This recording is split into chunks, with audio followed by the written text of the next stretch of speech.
Okay, Peter, so today I wanted to talk about the kind of latest instalment in what we might call celebrity boxing, or curiosity boxing, or older people boxing. We haven't really got a label for it at the moment. Like we came out back in the 90s with white collar boxing, and to define a sort of certain area of boxing that was going on. We haven't really got a label for this sort of stuff, but Triller have got their fight club, and we've seen these exhibitions and these curiosities. I suppose it was really kicked off with Conor McGregor against Floyd Mayweather, and seems to be growing all the time now. In reach and the amount of people getting involved in it. And the latest thing that we were going to see was the 9/11 Triller show. The 9/11 Triller Fight Club show. Now, 9/11 might be a bit of an inauspicious date for many people. It's going to be the 20th anniversary since the Twin Towers fell. But they had this big show, and the chief attraction on that show was Oscar De La Hoya against Vitor Belfort. Now, Oscar De La Hoya, multi-weight world champion, last fought in 2008.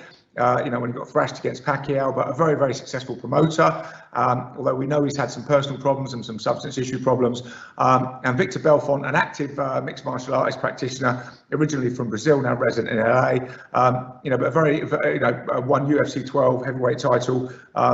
Has a very good mixed martial arts record. Did have a boxing match in 2006, one pro boxing match. So has always dabbled in boxing, and is known in the UFC as a big striker. I think he holds the third record, or he's the third for the most knockouts in UFC history. So he's a very competent, very fit guy. He's 44 years old, last fought in 2018, but always in shape. Like I say, Oscar last fought in 2008, but has got himself right back into shape, and 46 years old. So they were set to fight on this 9/11 Triller show at the Staples Center in LA. Now, Oscar went down with COVID on Friday, hospitalized with COVID, so he's out. So you thought, well, maybe this show will be scrapped. But Triller immediately stepped in and said, no, Evander Holyfield is going to box Vitor Belfort. So Evander Holyfield has stepped into boxing. And, I just want to look a bit more in detail with this and, recap a bit over what's going to happen. And I must admit, for me, a lot of this stuff I've kind of supported, the Mike Tyson, Roy Jones exhibition, contemporaries boxing each other, or boxing each other in exhibitions. I haven't particularly got a problem with. I think these guys know where around the ring. They're both not into getting hurt and all that sort of stuff. Even I am slightly concerned about this. I mean, Holyfield, is a bit of a hero of mine, and he's older than me, and I'm ancient. So, Holyfield is 58 now. He'll be 59 a month after the fight. And I'll recap a little bit about Holyfield to introduce him for anybody that doesn't know. But I mean, obviously, anybody in boxing will know he's a nailed-on Hall of Famer. He's a multiple weight world champ. He's held world titles in the 1980s, 1990s, and 2000s.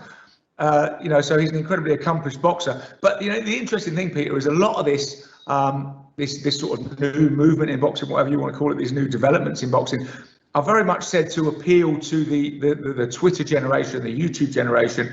And that's why the charge is being led in a way by people like, by Jake Paul and Logan Paul and so on, who are smashing records in what they're doing, dipping their toe into boxing.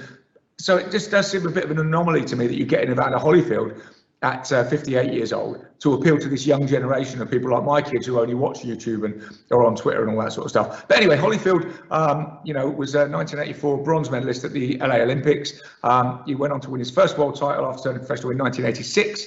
And if anybody that is really into boxing, go back and watch that fight. Evander Holyfield, 15 rounds to win the world cruiserweight title against Dwight Mohammed. Quite absolute classic.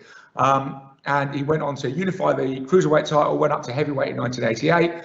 Won the undisputed heavyweight title from Buster Douglas, who had just beaten Mike Tyson in 1990, and then went on to sort of win, lose, have all the, and he last boxed in 2011. And he held a version of the world heavyweight title 4 times, which is another amazing record. So he's been drafted in, and Holyfield has been making noises for a long time about getting back in the ring and boxing again. He was chasing Mike Tyson when Mike Tyson originally said, I'm going to come back and box. Mike Tyson obviously ended up boxing Roy Jones, or he did an exhibition with Roy Jones. But Holyfield was very keen on that fight because that would be their trilogy, with Holyfield having won the last 2. So, that looked like it was going to happen, but then it kind of fell out, and Holyfield was still chasing that. And then eventually he had signed up with Triller to box Kevin McBride in an 8-round exhibition, and that was set for the 5th of June. And that was going to be chief support to Teofimo Lopez against George Kambosos Jr. But that fight had been put off a couple of times. And interestingly enough, Holyfield was actually suing Triller for $5 million because this fight had been put off multiple times. And now Triller have turned around, and that's, bit by the by now, because they've drafted him into this sort of main event attraction. Another interesting thing about this is this was set for the Staples Center in Los Angeles. The California State Athletic Commission have said, no way, we're not going to license Evander Holyfield to box. He's 58 years old. you know, it's an excellent waiting to happen. So the ever resourceful Triller have decided to move the show to Florida. So they moved the show to Florida, where pretty much anyone can get a license. So the show is going ahead. You know, it's happening. I mean, on the support, you've got Tito Ortiz against Anderson Silva, 2 UFC legends. You've got this curiosity fight again, David Haye, the coming back ex-heavyweight champion David Haye, against his pal, the billionaire Joe Fournier. You've got Andy Venezis against John Joe Carroll. Now, those are good. You know, those are good guys. Andy Venezis is 23-2. John Joe Carroll is 19-2. That's a good super featherweight bout. And so, interestingly enough, Triller seems to be going down and copying what Showtime are doing in a way, which is blending this curiosity boxing, as I'm going to call it, in with decent boxing. So, you know, that is interesting. But yeah, Evander Holyfield boxing, I'm not really sure how I feel about it. Well, I'm concerned. You know, I mean, I'm a bit concerned. I mean, you have to look back in boxing history, and there have been precedents for this. I mean, the great Jack Johnson, heavyweight champ 1908 to 1919, his last ring appearance was in 1946 at the age of 67 when he boxed 3 one-minute rounds with Joe Janay. But again, I would say Joe Janay was a contemporary of Jack Johnson, you know, and so they were both old men, both knew what they were doing in the ring, a bit like, you know, I would say Tyson and Jones. You know, they knew their way around, they knew what they were doing, and they knew how not to get hurt. You know, Holyfield going against Vitor Belfort. I mean, Vitor Belfort is a bit of an unknown quantity in a boxing ring. You know, he's going to do some strange things. Holyfield should be able to easily deal with him in the sense that it's a boxing match. But, you know, how far his reactions are shot, how far his timing is shot, and, you know, the problems of getting those big punches, because, I mean, you know, this guy can hit, this guy can really punch. And at 44, you know, he won't be that far off his peak. You know, won't be able to compete with the younger guys, but he won't be that far off. And I think there's a big decline between 44 and 58. So, yeah, and also, it's not an exhibition. You know, in a way, I haven't got a problem with exhibitions between two sensible and competent people. But this is not being billed as an exhibition. It's being billed as an 2-minute fight, a 2-minute round fight with a referee's decision. So, you know, we're going to have to see how it goes.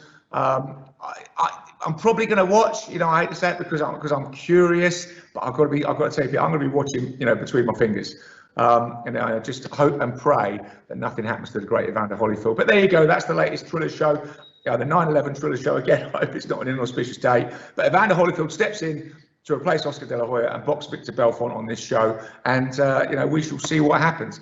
I mean, there is obviously part of me that says, you know, being 51 myself, you know, I hope it'd be great if he can roll the clock back, as we've seen George Foreman do, you know, as we've seen various other fighters from Archie Moore do, and prove that you can do things at an advanced age. But I just do think there's got to be a point when you've got to say it is no longer any good to get hit in the head. And I think, you know, Evander Holyfield has probably passed that point.